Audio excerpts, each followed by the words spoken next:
अस्सलाम वालेकुम। जैसा कि मैंने अपनी प्रीवियस वीडियोस के अंदर चैप्टर 4 हम मोमेंट्स जो है वो कर रहे थे। पहले जो है हमने मोमेंट के अंदर 2D जो है वो मोमेंट निकाले, फिर 3D में निकालना सीखा, फिर उसके बाद हमने जो है वो स्केलर ट्रिपल प्रोडक्ट सीखी कि अगर मोमेंट जो है किसी स्पेसिफाइड एक्सिस के गिर्द हो तो फिर क्या करते हैं। सही। तो उसके अलावा जो है मैंने अभी एक दो प्रीवियस क्वेश्चन जो है वो हार्डेस्ट न्यूमेरिकल जो है मैंने RC हिबलर की बुक के वो भी सॉल्व करवाए थे, आप वो भी ज़रूर देखिएगा। तो जो है वो हमारे पास जो है वो अब चैप्टर 4 का इख्तिताम होता है। अब हम आते हैं चैप्टर 5 के ऊपर, जिसका नाम है equilibrium of a rigid body. सही। आज की इस क्लास के अंदर हम equilibrium of a rigid body discuss करेंगे। बहुत इंटरेस्टिंग चैप्टर है। अगर आपको जो है वो फिजिक्स से सही में लव है ना, तो ये चैप्टर लिटरली मैं बता रहा हूँ आप लोगों के लिए कप ऑफ टी है। सही।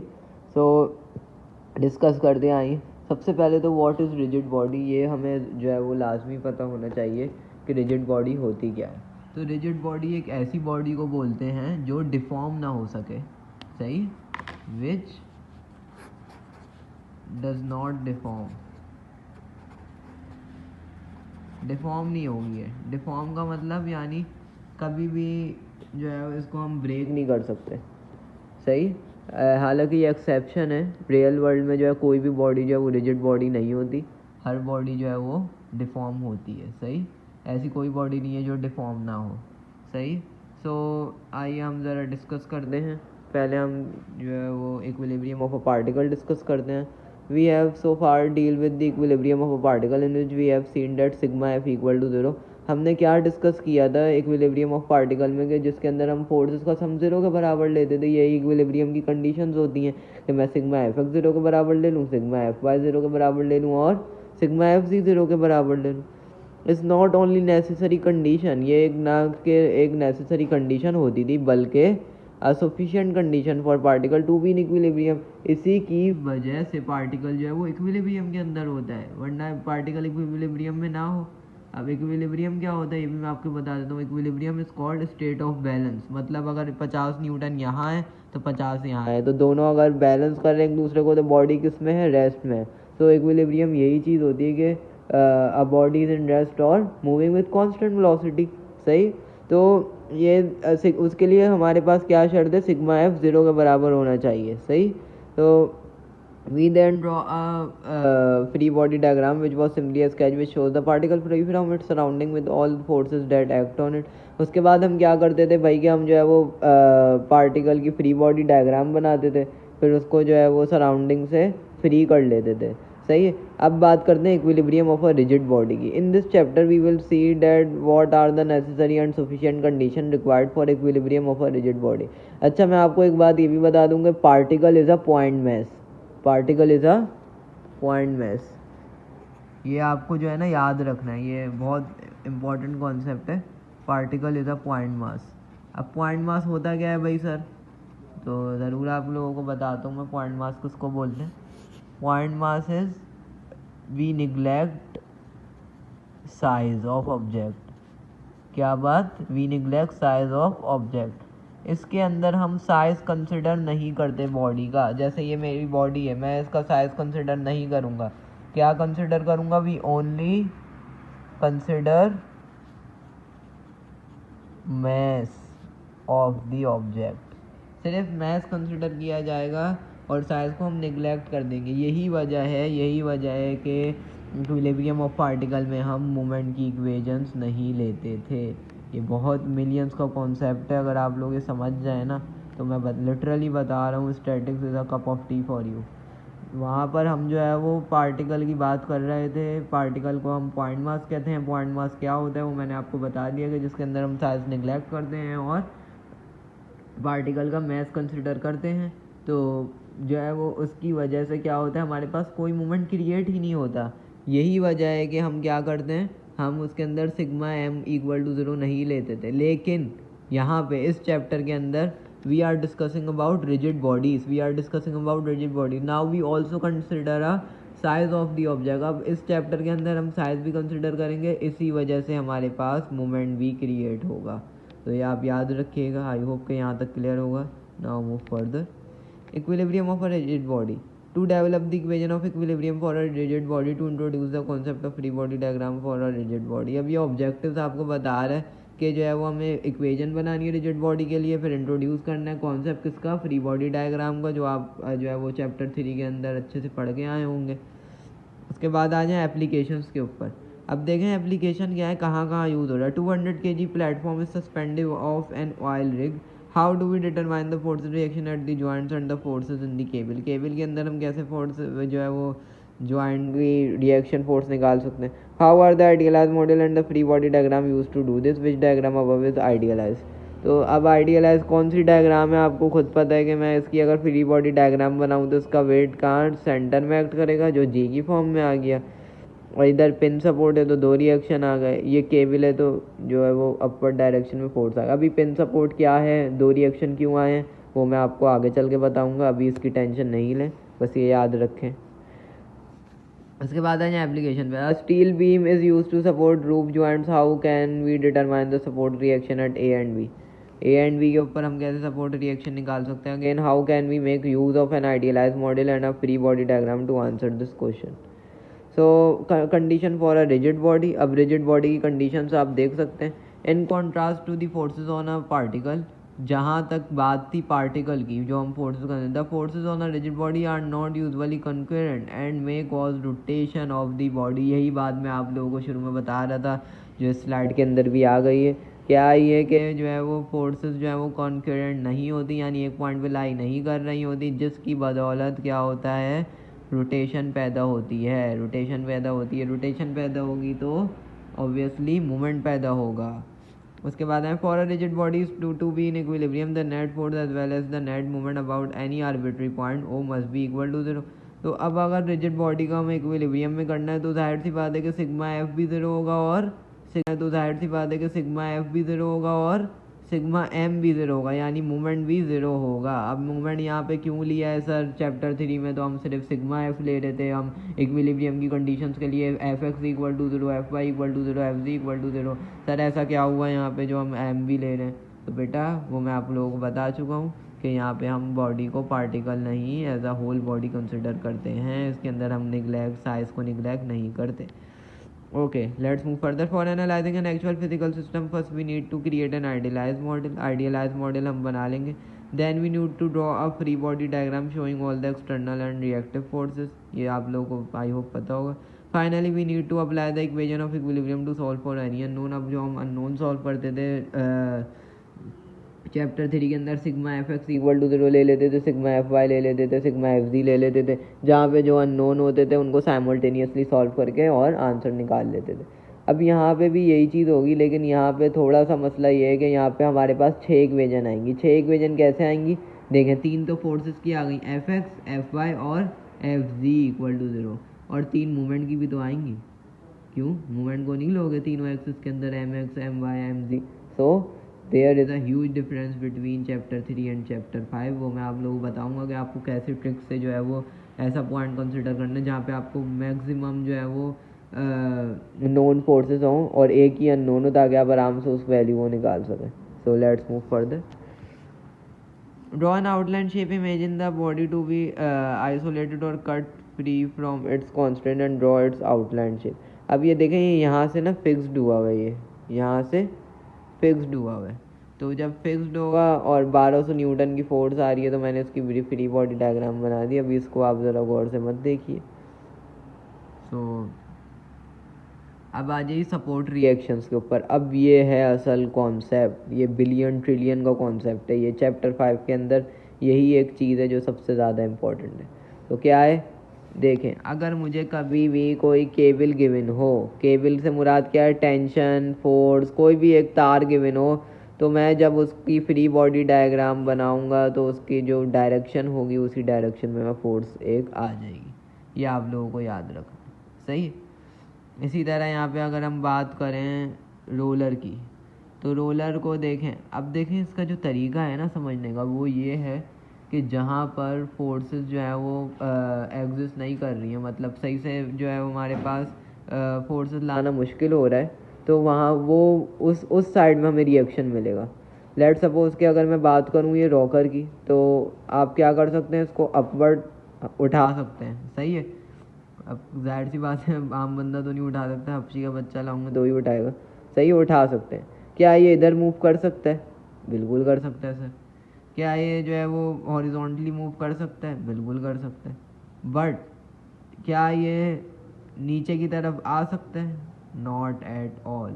वाई?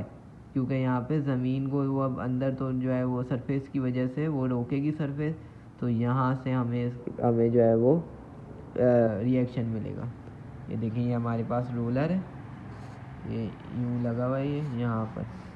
तो मैं इसकी फ्री बॉडी बनाऊँगा तो मुझे यहाँ पे फोर्स मिलेगी। इसी तरह अगर रोलर मेरा वाई एक्सिस पे लगा हुआ है, समझे, ये वाई एक्सिस है मेरा, तो फिर जब मैं इसकी फ्री बॉडी बनाऊँगा तो मेरे पास फोर्स ऐसे आएगी। उसी तरह अगर रोलर मेरा एक्स एक्सिस पर लगा हुआ है तो मेरी फोर्स दिस डायरेक्शन। तो डायरेक्शन हमें कैसे देखनी है कि जहाँ पर रिस्ट्रिक्शन हो रही होगी। अब जाहिर सी बात है, रिस्ट्रिक्शन का तो आप लोगों को पता है कि कहाँ कहाँ हो रही होगी। अब तीसरी एग्जाम्पल पे आते हैं ज़रा। अब ये क्या है? This is a pin support. ये एक पिन है।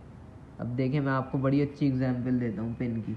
आप एक पिन उठाइए, सही है, अभी उठाइए, एक पेज लीजिए और दीवार पे उसको ना ठोक दीजिए पेज को पिन के साथ, सही है। अब ऑब्ज़र्व किए होता क्या है।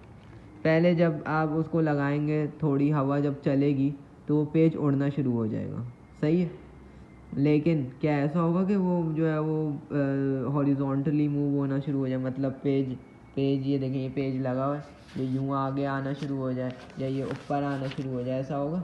नहीं होगा, ऑब्वियसली नहीं होगा। लेकिन ऐसे ऐसे उड़ता रहेगा, वो यूँ यूँ उड़ता रहेगा, सही है। तो इसका मतलब क्या हुआ? इसका मतलब ये हुआ कि मुझे कहाँ पे रुकावट मिली? मुझे वर्टिकली रुकावट मिली, यानी वाई एक्सिस में रुकावट मिली। इसी तरह मुझे एक्स एक्सिस में रुकावट मिली। तो यानी मेरे पास रिएक्शन कहाँ पे आएगा? मैंने आप लोगों को क्या बताई शॉर्ट ट्रिक, कि जहाँ पे रुकावट होगी, जहाँ पे तकलीफ़ होगी ऑब्जेक्ट को मूव होने में, जहाँ पे ऑब्जेक्ट का नुकसान होगा, तो वहाँ पे हमें रिएक्शन मिलेंगे। तो यहाँ पे ऑब्जेक्ट का नुकसान होगा, क्यों? क्योंकि फट जाएगा। ऊपर करूँगा तब भी फट जाएगा। तो मेरे पास रिएक्शन आ गए दो। कौन कौन से? एक वाई डायरेक्शन में और एक एक्स डायरेक्शन में। क्या मूवमेंट का कोई रिएक्शन आएगा? नो, क्योंकि ये घूम रहा है, ये यूँ नीचे से भी घूम रहा है, ऊपर से भी घूम रहा है, साइड से भी घूम रहा है, सही। तो आई होप कि आपको पिन सपोर्ट भी समझ आई होगी। हमारे पास ये पिन सपोर्ट आ गई। उसके बाद जो है हम अब आगे चलते हैं। As a general rule, if a support prevents translation, अगर हम जो है वो जनरल रूल के मुताबिक बात करें, अब देखें मैं जो है वो किताबी बातें इन्होंने शुरू कर दी हैं, वो मैं समझा रहा हूँ। खैर, मैंने जो आपको कॉन्सेप्ट दिया है, इंशाल्लाह अगर आप उसको फॉलो करते हैं तो आप कभी भी जो है वो मतलब गलत जो है वो रिएक्शन नहीं निकालेंगे, हमेशा आप सही निकालेंगे, सही। So reaction at supports and connection. अब आ जाए सपोर्ट्स और कनेक्शन के ऊपर। अब यहाँ पे जो है देखें एफ वाई, एफ जी और F X, M X, M Z और एम वाई, सही है। तो ये 6 आपके पास डिग्रीज होती हैं फ्रीडम की। अब पहली देखें, reaction at support and connections, 3D clamped और welded joint, how many degrees of the freedom as restrained by the subject. अब वो पूछ रहे हैं कि कितने आपको रिएक्शन मिलेंगे। ये डिग्री ऑफ फ्रीडम छोड़ें, इतने मुश्किल लफ्ज़। कितने आपको फोर्सेस मिलेंगी इसके अंदर, सही। तो अब मैं जो है ज़रा देखूं तो यहाँ पे मुझे 6 फोर्सेस ही मिलनी चाहिए आई थिंक। क्यों? क्योंकि जो है वो यही ना यहाँ वो अच्छा समझ आएगा भी। आगे चलते हैं। तो reaction at support and connection, अब ये पिन ज्वाइंट है, सही। पिन ज्वाइंट क्या होगी? How many degrees of freedom are constrained by this joint. अब इस ज्वाइंट के अंदर जो है वो मैंने आप लोगों को पहले ही बताया हुआ है कि पिन के पास जो है वो हमेशा दो रिएक्शन तो होते हैं। कब? जब 2D में लगा हुआ। अभी ये 3D की बात हो रही है। तो ना ये पिन जो है वो ऑब्जेक्ट को यहाँ मूव करने देगी, ना ऊपर को मूव करने देगी, ना नीचे करने देगी। तो I got 3 forces. And what about the moments? देखें, ये मैं इसको उठा कर यूँ कर सकता हूँ, यूँ कर सकता हूँ, जेड एक्सिस में ये घूम रहा है, लेकिन मैं इसको इस तरफ नहीं खींच सकता। क्यों? क्योंकि मुझे ये जो पेन है ये मुझे रोकेगी। मैं अगर यूँ इसको खींचना चाहूँ तो नहीं खींच सकता। इसी तरह मैं इसको आगे नहीं लेके जा सकता, सही। क्यों नहीं लेके जा सकता? क्योंकि ये जो पेन है ये मुझे रोकेगी, ये वाली जो पेन है ये मुझे रोकेगी। तो तो I got three forces and two movements, 3 forces और 2 मूवमेंट, यानी 5 मुझे जो है वो अननोन मिल जाएंगे। इसी तरह आ जाए अब रोलर एंड जनरल बेयरिंग। अब ये देखें, ये रोलर और बेयरिंग है, ये रोलर लगा हुआ है, सही है, ये बेयरिंग है। अब हमें कितने रिएक्शन मिलेंगे, देखें, एक तो यहाँ से तो ये हिंज है, तो यहाँ पे जो है हमें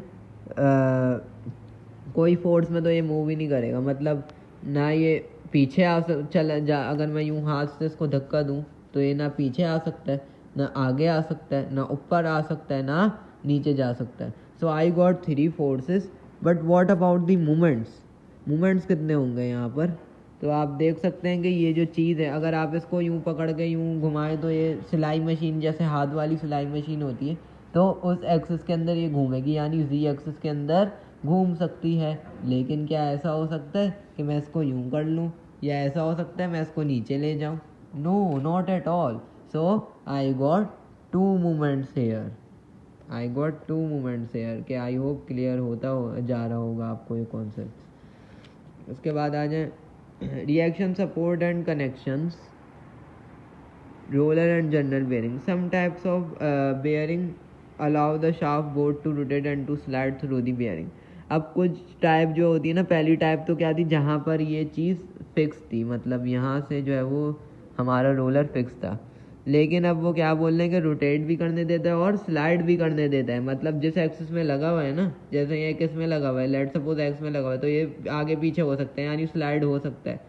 तो ये वाली टाइप के अंदर क्या होगा मेरे पास, अब देखें एक्स एक्सिस में तो जो है वो रिएक्शन नहीं हो सकता। क्यों नहीं हो सकता? क्योंकि मैं ईजिली मूव कर रहा हूँ, और जी एक्सिस में भी मैं ईजिली मूव कर रहा हूँ। तो I got 2 forces and 2 movements.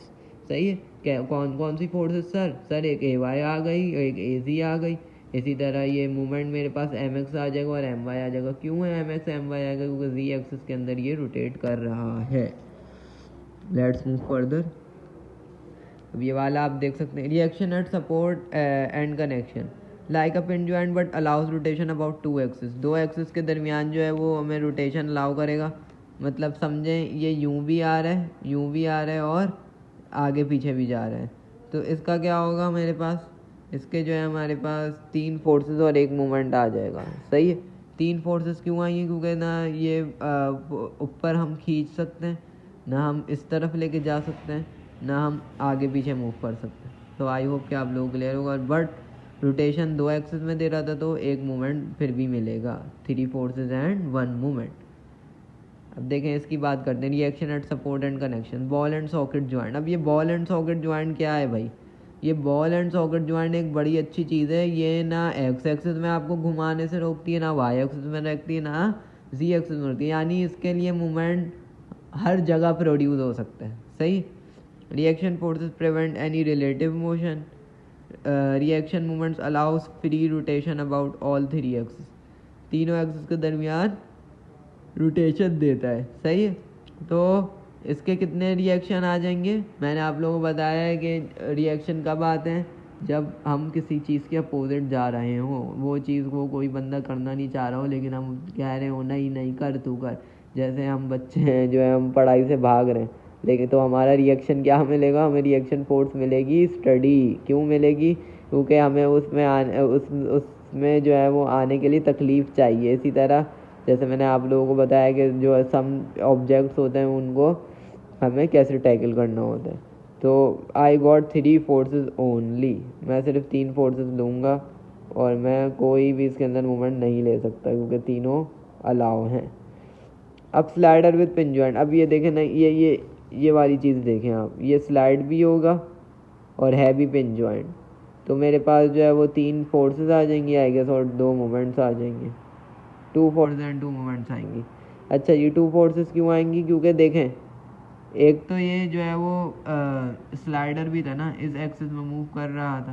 तो ये एक्स एक्सिस अगर हम ले लें तो ए वाई ए जी तो हमें मिलेगा फिर भी। तो 2 फोर्सेस और 2 मूवमेंट्स। अब आ जाए स्लाइडर विद सिविल जॉइंट। अब इस जॉइंट का जो है मैं स्लाइडर जो है वो आगे पीछे ये मूव हो सकता है। तो इसकी भी जो है मेरे पास relative motion prevented in 2 direction but allowed in the third. तो दो में तो इसने रोका हुआ था, तीसरे वाले में अलाउ कर दिया there must be two component of reaction force to prevent motion reaction rotation is permitted around two axes but prevented around the third. अच्छा जी, अब ये वाला टेबल आप गौर से देखिएगा, ये टेबल आप समझने वाले हैं। पहली एग्जाम्पल देंगे, इसको मैं क्लियर कर दूँ थोड़ा, फोकस पकड़ भाई। चलिए, इसने जो है वो फोकस जो है ना बिल्कुल ही आउट कर दिया है। खैर आप लोग जो है वो अब सही है। अब मैं क्या करूँगा, पहले मुझे क्या दिया हुआ है, पहले नंबर पे देखें मुझे क्या दिया हुआ है। पहले नंबर पे दी हुई है मुझे केबल दी हुई है। अच्छा भाई, लिखा हुआ क्या है, one unknown the reaction is tension force which acts away from the member in the direction of the cable. अब आपको इस डायरेक्शन में केबल गिवन है तो आपने इस फोर्स में लेनी है। अगर आपको इस डायरेक्शन में given the cable tension force which acts away from the member in the direction of the cable. अब आपको इस डायरेक्शन में केबल गिवन है तो आपने इस फोर्स में लेनी है। अगर आपको इस डायरेक्शन में गिवन थी केबल तो आपने इधर फोर्स लेनी थी, सही। लेकिन आएगी एक ही फोर्स, जब भी हम बात केबल की करेंगे तो उस वक्त एक ही फोर्स आएगी। अब दूसरी वाली आप देखें जो है वो हमारे पास वेटलेस लिंक है, सही है। ये भी एक समझ लेंगे, ये जो है हमारे पास केबल की तरह ही है, बस इसको दूसरा नाम इन्होंने दे दिया है। तो अपनी ज़िंदगी को ना आसान बनाइए, जो सेम चीज़ें हैं ना उनको एक ही दफ़ा याद करें, बहुत आसानी होगी। ये जो है ना फजूल में जो है चोचले हैं ये सब, सही है, समझ गए होंगे आप लोग। इसमें भी एक अननोन मिलेगा, सही है। अब तीसरी की बात करते हैं, रोलर का मैं आपको बहुत डिटेल में बता चुका हूँ। आप इसको उठा सकते हैं, आप इसको आगे पीछे कर सकते हैं, आप इसको इस तरह हॉरिजॉन्टली भी कर सकते हैं, सही है। लेकिन आप इसको ज़मीन नीचे नहीं लेके जा सकते, क्यों? क्योंकि सरफेस बेंड करेगा, सही। तो मुझे इसके ही परपेंडिकुलर एक डिस्टेंस मिल जाता है। तो अभी मेरे पास एक अननोन आएगा, सही है। उसके बाद बात करते हैं हम, ये भी जो है वो स्मूथ पिन और जो है वो ये भी एक बिल्कुल सेम है, मतलब रोलर और ये सेम है। कैसे सेम है? क्योंकि ना हम इसको आगे पीछे मूव कर सकते हैं, ऊपर नीचे मूव कर सकते हैं, लेकिन हम इसके अंदर फोर्सेस जो है वो नहीं कर सकते। तो इसमें भी क्या होगा, एक अननोन आएगा, एक फोर्स मिलेगी। इसी तरह अब बात करें सॉकेट की, तो सॉकेट के अंदर बड़ा वो सीन है कि सॉकेट जो होता है ना, ये हमें जब हटता है तो ये एक रिएक्शन देता है। कहाँ पे देता है? परपेंडिकुलर देता है, जहाँ पे लगा हुआ होता है क्या बोलते हैं इसको, हाँ, जहाँ पे लगा हुआ होता है स्मूथ जो है वो सॉकेट, सही। तो वहाँ पे अननोन हम एक ही लेंगे, सही। उसके बाद बात करते हैं स्मूथ कनेक्टिंग सरफेस की। अब जो सरफेस से जो कनेक्ट कर रहा है हमारे पास, उसकी बात करते हैं। तो सरफेस से connect one unknown the reaction is to a force which acts perpendicular to the surface, perpendicular act करेगा। उसी तरह अब बात करें हम जो है वो इसकी बात करें, इसकी अगर हम बात करें तो मेरे पास smooth pin connected to confined smooth surface, सही। अब ये पिन वो है, इस जो हम क्या करेंगे, यहाँ पे हमें जब हम निकालेंगे तो ये देखें, ये यहाँ भी मूव हो सकता है, लेकिन ये इस ऐसे में इसको खींच नहीं सकता। So I got the reaction force in this direction. I hope कि आप लोगों को क्लियर होगा। इसके ऊपर देखिए, तो यहाँ पर जो है हमारे पास सबसे पहले क्या है, स्मूथ और स्मूथ पिन और हिंज है, सही। अब मैंने आप लोग बताया कि पिन सपोर्ट पे कितने रिएक्शन मिलेंगे बच्चों, 2 रिएक्शन मिलेंगे, एफ और एफ वाई। तो क्या हो जाएगा, two unknown the reaction are two compressions of force, two component, sorry, the forces are two components of force. Reaction जो है वो 2 कंपोनेंट है फोर्स के, एफ और एफ वाई, जो भी आप whatever you decide to take variable, सही। So magnitude and direction at the design. Note that phi and theta are not necessarily equal. अब ये एंगल का बता रहे कि एंगल जो है वो इक्वल नहीं हो सकते। उसके बाद हम नवी पे आते हैं, member fix connected to rod. अब ये देखें, ये फिक्स मेंबर कनेक्टेड रॉड से, सही है। तो ये आगे पीछे मूव कर सकता है, ऊपर नीचे हो सकता है, लेकिन ये मूवमेंट नहीं बना सकता। तो मेरे पास 2 अननोन आ जाएंगे, सही। अब आ जाए फिक्स सपोर्ट के ऊपर, ये बड़ी आसान चीज़ है याद रखने की। फिक्स सपोर्ट देखें ना, ये निकल सकती है, ना ऊपर जा सकती है, ना ये मूवमेंट बना सकती है। तो फिक्स सपोर्ट के ऊपर हमेशा तीनों चीज़ें आ जाएंगी, एफ एक्स एफ वाई और मूवमेंट भी आ जाएगा। तो 3 अननोन, सही है। The reaction are the couple movement and the 2 forces. Reaction क्या होंगे, कोई ना कोई कपल मूवमेंट होगा और 2 रिएक्शन फोर्सेस होंगी।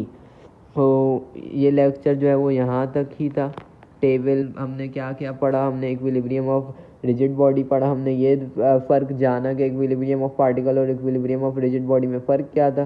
फ़र्क इतना सा था कि भाई पार्टिकल के अंदर हम मास पॉइंट मास कंसिडर कर रहे थे, मतलब साइज को निगलेक्ट करते थे तो मूवमेंट नहीं होता था।